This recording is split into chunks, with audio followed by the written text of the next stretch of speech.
sudut luar berseberangan. Jadi nilainya sama besar. Bisa kita tuliskan, ini saya garis dulu di sini ya. Sekarang kita lanjut ke nomor 31. Hasil dari A pangkat 6 kali A pangkat 13 kali B pangkat 9 kali A pangkat 5 kali B pangkat 17 adalah pangkat dan bentuk akar. Di kelas 9 baru saja sudah dipelajari ya. Kalau misalnya basisnya sama, pangkat beda, kemudian dikalikan, berarti pangkatnya kita jumlah ya. A pangkat M dikali dengan A pangkat N, berarti A pangkat M tambah N. Ingat ya, karena di sini A pangkat 6 dikali dengan A pangkat 13 dikali lagi dengan A pangkat 5, berarti kalau kita dekatkan seperti ini ya. Di sini tadi 6 dikali dengan A pangkat 5 sama dengan, nah ini kita sisa jumlahkan semua pangkatnya, 6 tambah 13 tambah 5. 6 tambah 13 itu adalah 19, ditambah lagi dengan 5 adalah 20, ya 24. Berarti A pangkat 24. Nah, selanjutnya B pangkat 9 dikali dengan B pangkat 17. Berarti ini ya, B pangkat 9 tambah 17. 9 tambah 17 adalah 20, B 26. Jadinya B pangkat 26. Option A jelas salah. Optionnya D betul ya. Option C salah. Option D salah. Jadi perhatikan ininya ya. Oke, ini konsepnya. Selesai untuk soal nomor 31. Sekarang kita lanjut ke nomor 32. Hasil dari akar 63 dikurang 2 akar 2 kali akar 14 tambah akar 28. Kita kerja yang perkalian dulu ya. Ini kita tuliskan dulu ini akar 63. Berarti kalau 2 kali ini kan luarnya, berarti 2 kali 1 2 minus ya. 2, kemudian 2 kali 14 adalah 28, berarti sini akar 28. Kemudian ditambah dengan akar 28. Oke, kita sederhanakan. Akar 63 min 2 tambah 1. Di sini ini kan akarnya sama ya. Berarti kita bisa saling operasikan. Min 2 tambah 1. Berarti dia minus 1 akar 8. Oh ya, ini satunya tidak usah ditulis ya. Nah, sekarang kita sederhanakan akarnya. Kita ubah bentuknya. 63 ini kan bisa kita tulis sebagai 9 kali 7 ya. Kurang, kemudian 28 ini bisa kita ubah menjadi 4 kali 7. Akar 9 adalah 3. Akar 7 dikurang dengan akar 4 adalah 2. Akar 7. 3 kurang 1. 3 kurang 2 adalah 1. Berarti jawabannya adalah sisa akar 7. Ada di option A. Selesai. Untuk soal nomor 32. Sekarang kita lanjut ke nomor 33.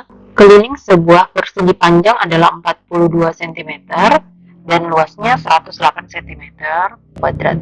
Perbandingan panjang dan lebarnya adalah. Oke, kalau kalian temukan soal seperti ini, kalian bisa menggunakan rumus keliling dan luas persegi panjang untuk mendapatkan nilai panjang dan lebarnya ya. Kemudian dibandingkan. Nah, rumus keliling persegi panjang masih ingat? Keliling persegi panjang itu sama dengan 2 dikali panjang tambah lebar. Kelilingnya tadi sudah kita dapatkan di soal, yaitu 42 cm. 2 ini saya kali masuk ya. 2P tambah 2L. Ini kita simpan sebagai persamaan yang pertama. Oke, luas persegi panjang itu kan rumusnya adalah panjang kali lebar ya. Kita sudah dapatkan tadi hasilnya adalah 108 di soal. Panjang kali lebar. Ini kita sebut sebagai persamaan yang kedua. Nah, untuk mendapatkan panjang dan lebarnya, kalian bisa mensubstitusi dari persamaan 1 ke persamaan 2, ataupun dari persamaan 2 ke persamaan 1. Ini saya substitusi dari persamaan 2 ke persamaan 1 saja ya.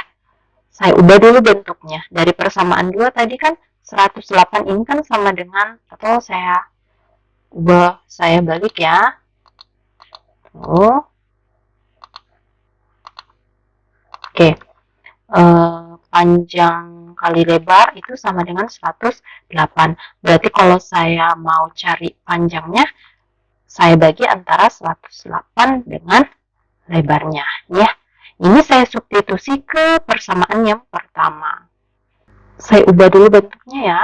Persamaan pertama 2P tambah 2L, saya tukar 4 sama dengan 42.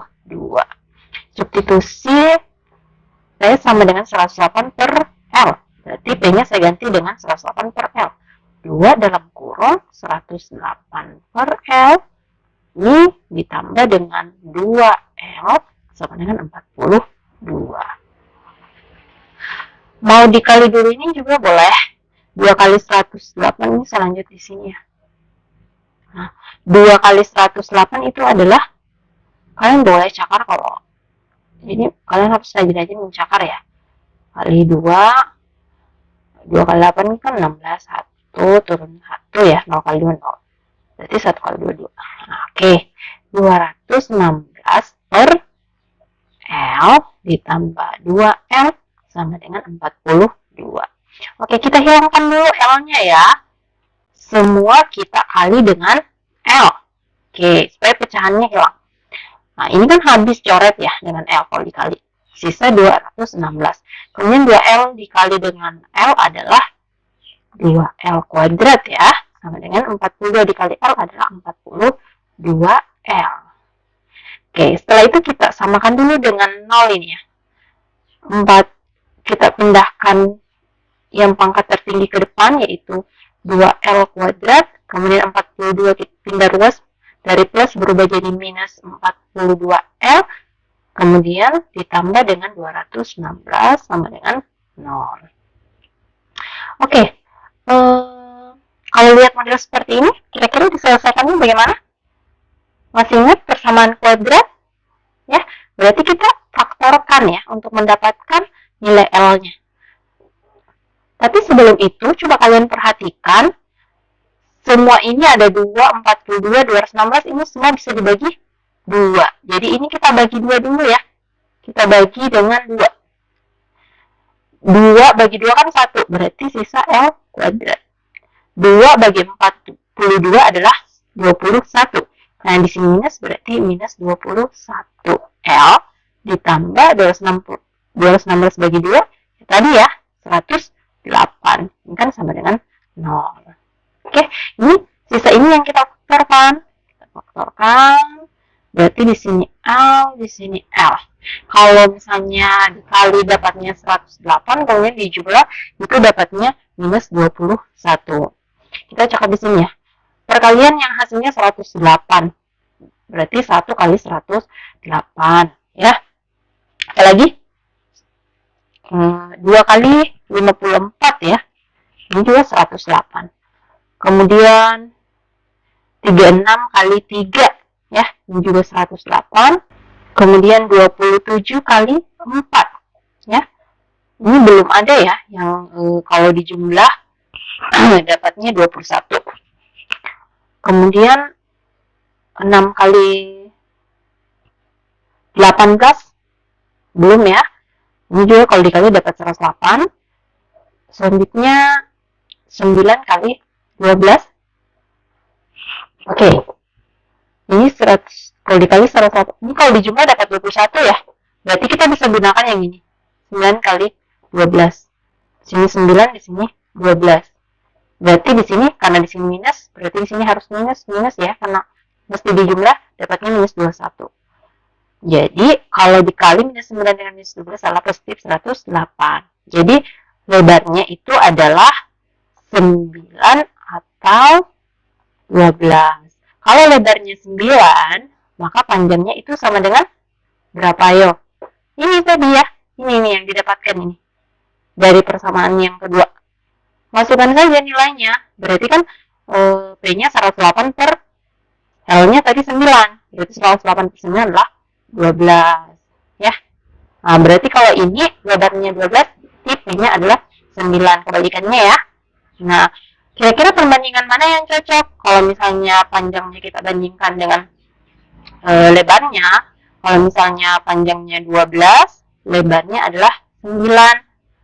Nah, ada enggak? Oh, enggak ada. Berarti mesti kita sederhanakan dulu. 12 banding 9. Masing-masing kita bagi dengan 3 ya. Berarti ini sama dengan 12 bagi 3 adalah 4. Banding dengan 9 bagi 3 adalah 3. Ada? Ya, ada ya. Jadi option A. Oke. Jadi itu jawabannya betul. Selesai untuk soal nomor 33. Ini tidak rumit ya. Cuman karena saya menjelaskan jadi agak lama. Jadi silahkan diulang-ulang ya soalnya. Kita lanjut ke nomor 34. Perhatikan gambar. Silakan kalian perhatikan gambarnya. Yang ditanyakan adalah sebuah persegi pada koordinat A-2,6, B-2,4, C-4,4, D-4,6 akan digeser sejauh T-1,4 dan dilanjutkan dengan refleksi terhadap sumbu X. Oke. Yang ditanyakan adalah titik A aksen-aksen, B aksen-aksen, C aksen-aksen, D aksen-aksen ditunjukkan oleh nomor berapa. Oke, jadi ini adalah materi kelas 3 ya. Transformasi geometri. Di sini ada dua jenis transformasi ya, yaitu translasi ya, karena bergeser ini ya, translasi, kemudian refleksi terhadap sumbu X. Kalau berdasarkan titik koordinatnya, kira-kira persegi yang dimaksud sebelum ditranslasikan itu ditunjukkan oleh nomor berapa? Nomor 1 ya. Nah, nomor 1 kan ini A-nya -2,6. Berarti kalau -2,6 itu titiknya di sini ya. Nih, berarti di sini A. Oke. Kemudian B-nya -2,4. Berarti -2,4 itu di sini ya. X-nya -2, Y-nya 4. C-nya -4,4. Berarti dia di sini ya. Kemudian D-nya -4,6 berarti di sini. Jadi kalian perhatikan ya, titik koordinat dari persegi yang dimaksud itu yang mana. Nah, setelah itu dia digeser terlebih dahulu sejauh -1,4. Masih ingat nggak translasi? Kalau misalnya sebuah titik P, Q ditranslasikan sejauh A, B, maka hasil translasinya adalah P tambah A dan Q tambah B. Ini ya. Berarti kalau mau dilihat hasil translasinya, kita hitung pergeseran dari titik-titiknya. Kalau misalnya titik A-nya ini kan -2,6. Berarti -2,6 mau digeser translasinya sejauh -1,4. Berarti kalau kita jumlah langsung ya, -2 tambah -1 berarti -2 kurang 1 sama dengan -3,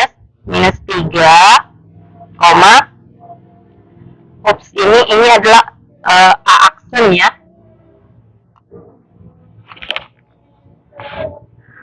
Ini tadi adalah A aksen.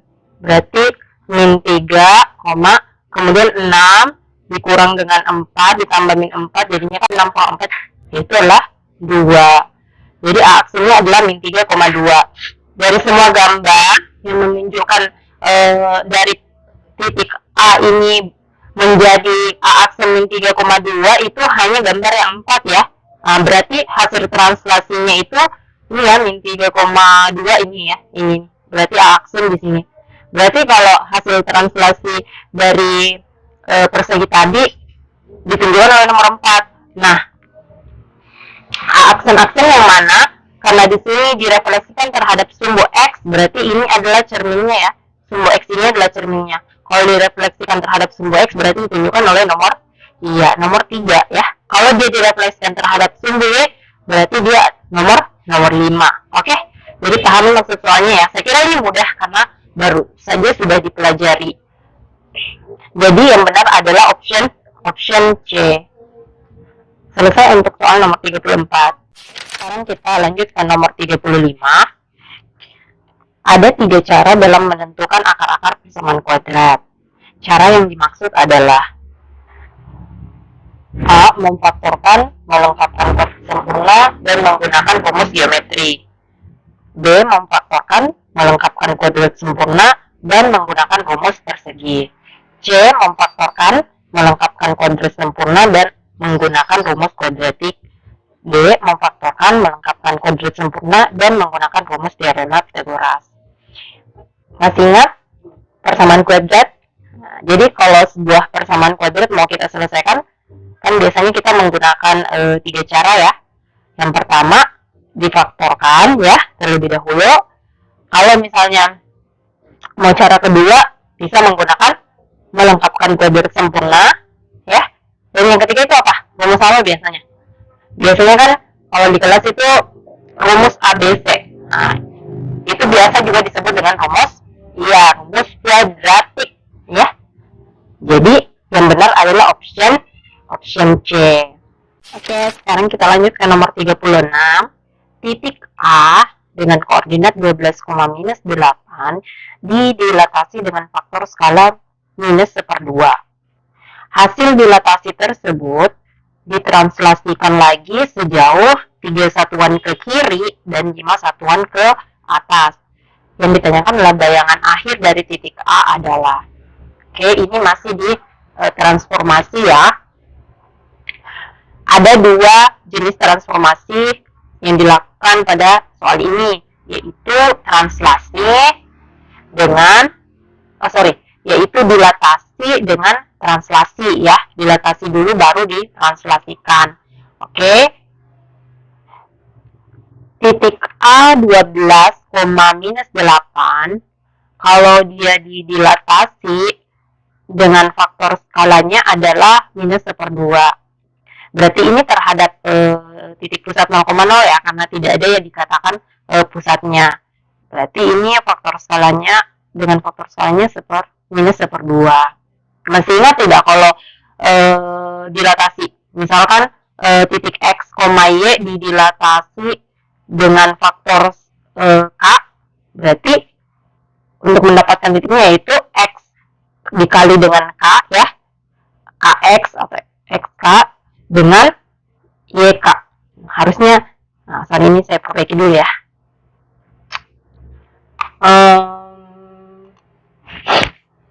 Oke. Nah, berarti KX, KY. Seperti ini ya. Kalau dia translasi sama seperti tadi ya yang di atas.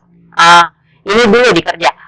Ini kan titik A-nya 12,-8. 12 kalau dikali dengan -1/2 ini ya. 12 dikali -1/2. Berarti kan sama dengan 12. 2 coret ya. 12-nya sisa 6. 6 kali -1 kan -6. Berarti ini A aksen ya. X-nya dari 12 berubah menjadi -6. Kemudian -8 dikali dengan -1/2. Berarti 2 dengan 8 coret, sisa 8-nya sisa 4. Minus kali minus itu kan positif ya. 4 kali 1 4. Berarti Y-nya dari -8 berubah menjadi 4. Oke, jadi A aksennya adalah -6,4. Setelah itu ditranslasikan lagi. Jadi titik ini ditranslasikan lagi.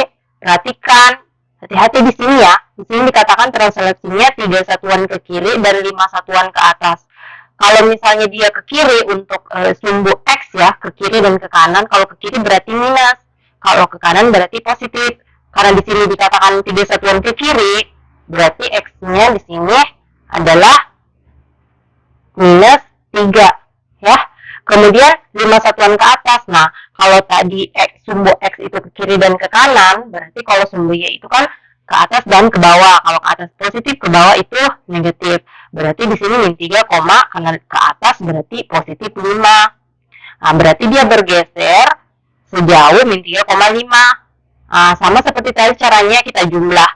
Di sini A aksen -6 ini ya. min 6 tambah minus 3. Nah, sama dengan plus minus ketemu, berarti min 6 kurang 3 ya.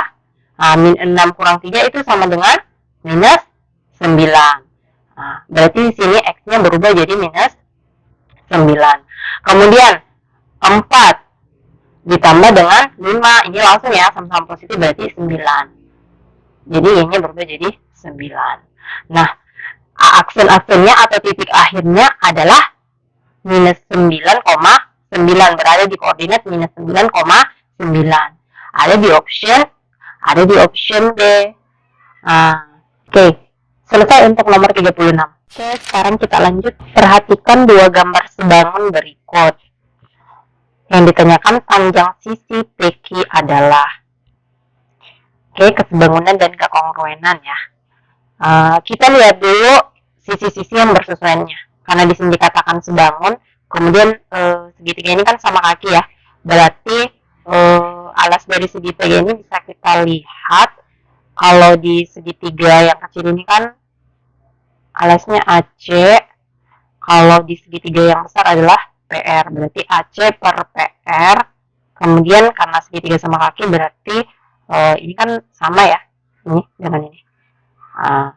Berarti AB, kalau kita ambil AB, karena AB diketahui di situ 6, yang ditanyakan adalah PQ. Ini ya. Oke, ini sisi bersesuaiannya. Tidak usah kita tuliskan yang sisi yang satu lagi. Karena di sini sudah ada PQ yang mau dicari. Kita masukkan nilainya, hasilkan 12, kemudian PR 20, sama dengan AB 6, kemudian yang ditanyakan adalah PQ. Oke, kalau sudah seperti ini, cara cepatnya kali silang saja ya.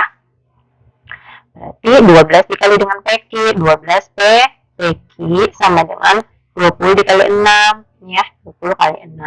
Oke, berarti 12 PQ sama dengan 20 kali 6 berapa? 2 kali 6 kan 12 tambah 01 berarti 120 ya.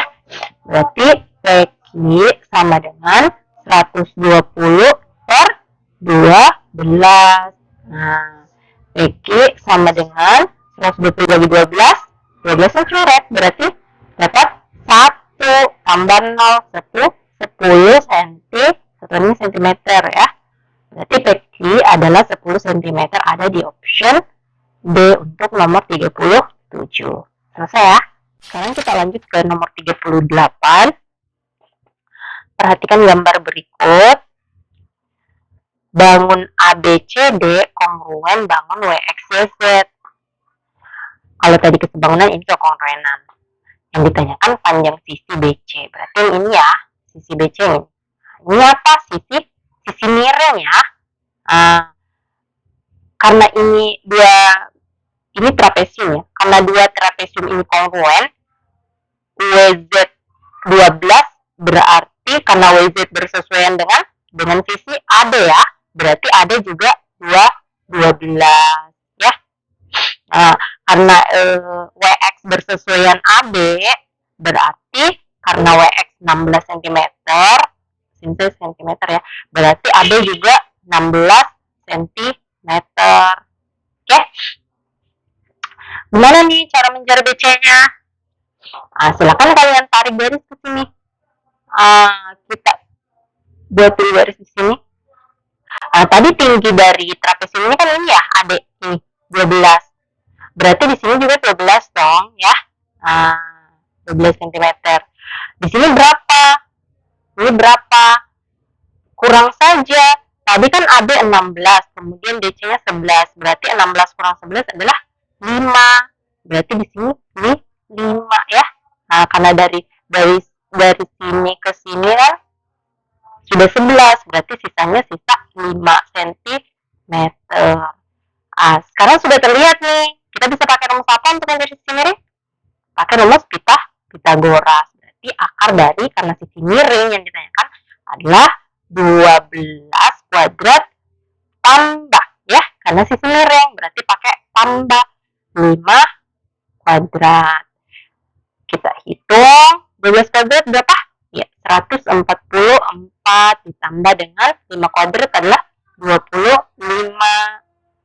144 tambah 25 berapa? 4 tambah 5, 9. 4 tambah 2, 6. 1 turun. Akar 169, 169 sama dengan, ini sering sekali di kelas, adalah 13. Jadi panjang BC adalah 13 cm. Ini juga adalah 12,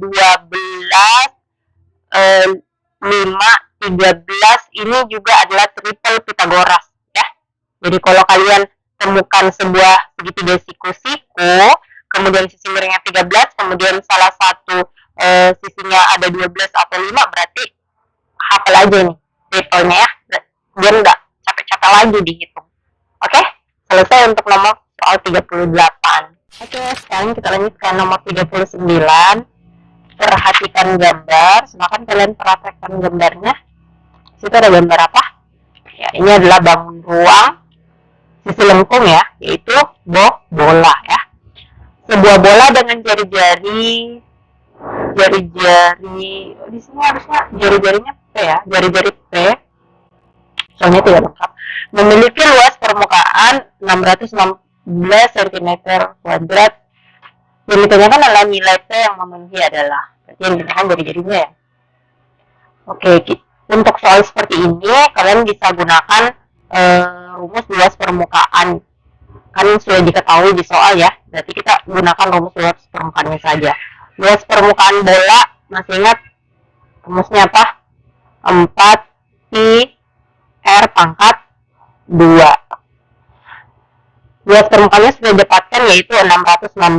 Kita masukkan nilainya. 616 sama dengan 4 pi R-nya kan P ya, misalkan sebagai P. Berarti R-nya kita ganti dengan P kuadrat. Oke? Kita bagi dulu 616 dengan 4, boleh. Jadi 616 per 4 ini sama dengan pi P kuadrat. Ya, sedikit-sedikit supaya kalian bisa mengerti. Nah, kita bagi dulu 616 bagi 4. Oke, saya bagi di sini ya. Berarti 616 dibagi dengan 4. 6 bagi 4 berarti 1 ya. Kalau 2 kan lebih, dapat 8. 4. 6 kurang 4 ya. 2, 1, 6 ya. 6 kurang 4, 2, turun 16. Oke. 216. Kita ambil 21 dulu. 21 bagi 4 berarti 5 ya. 5 kali 4, 20. Nah, kita kurang turun 16. Oke. 16 bagi 4 ya. 4 dong. 4 kali 4 kan 16. Habis. Berarti 616 atau 1616 dibagi 4 adalah 154. Ini sama dengan pi P kuadrat. Pi itu kan sama dengan nilainya 3,14 atau 22/7, mau pakai yang mana ya. Untuk soal ini lebih mudahnya kita gunakan yang pecahan saja. Berarti kan kalau ini saya langsung ganti saja di sini ya, pi-nya, supaya tidak terlalu banyak tempat yang diambil. Oke, 22/7 P kuadrat. Ini kan pecahan ya. Kalau kita pindahkan ke ruas kiri dan ruaskan ke ruas kiri, berarti kita apakan? Kita balik ya. Karena kan jadinya, kenapa dibalik? Ini sebenarnya materi kelas 1 ya, 154. Cuma dia juga lupa. Ini kan dibagi juga sama tadi. Tadi kan 616 bagi 4. Berarti kalau 194 dibagi 22/7 kan maunya seperti ini. Ini itu sama saja dengan 154 sama dikali dengan 7/22. Jadi balik aja 22/7 menjadi 7/22. Berarti kan di sini 7/22 dikali dengan 154. Oke, sama dengan P kuadrat. 154 bagi 22 bisa dibagi ya, bisa. Saya cakar di sini. 154 bagi, ini langsung saja sih. Kalau misalnya dikali 4 kan 22 kali 4 itu dapatnya 88 ya. Apalagi coba yang dikali dengan 2, yang terakhirnya hasilnya 4. 7 ya. Kalau 7, 22 kali 7 Ini 154 pas ya, 2 kali 7 14, 1, 2 kali 7 14, 1, jadi 154. Jadi kalau 22 coret 154, 154-nya bersisa 7 ya. Nah, berarti kita temukan P kuadrat sama dengan 7 kali 7. Nah, P kuadrat sama dengan 7 kali 7, 49. Jadi P-nya nilainya adalah akar dari 49.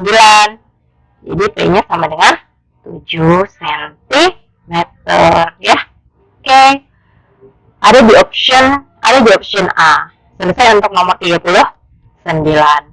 Lanjut ke nomor terakhir ya, nomor 40. Perhatikan gambar di bawah ini. Oke, kalau tadi bangun sisi lengkung bola, sini adalah bangun sisi lengkung kerucut. Yang ditanyakan sisi X mengilustrasikan apa? Apakah ini tinggi dari sebuah kerucut? Bukan ya, tinggi itu di sini. Ini dari titik puncak ke pusat alasnya, ya, pusat lingkaran dari alasnya. Jadi tinggi itu di sini. Nah, apakah jari-jari kerucut? Bukan ya, jari-jari itu ini dari pusat lingkaran ke keliling lingkarannya. Berarti jari-jari itu di sini R. Oke. Apakah ini diameter?